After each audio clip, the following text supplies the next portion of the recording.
Let's learn how you can switch back to iMessages from text messages on iPhone. First, you'll have to make sure that the person you're messaging has an iMessage and has an iPhone and has iMessage enabled. To enable that, just go to Settings on Messages and click on this iMessage button to turn green.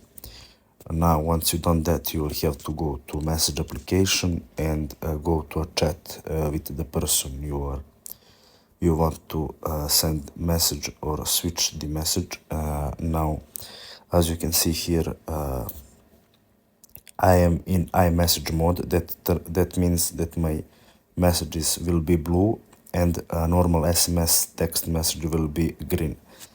So to switch it, it's very easy. You will have to write some message, send, and once you send this, just hold and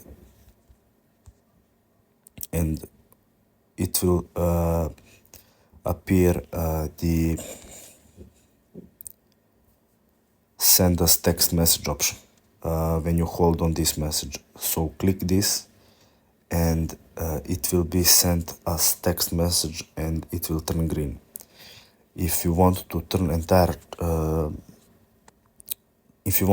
text message to be by default, you will have to send 2 or 3 messages as text message. So just hold, and as you can see, it went from iMessage to text message, and every message I send from now, it will be green and it will be sent as text message. To turn it back to iMessage, just hold the message again and press on iMessage option, and that's it.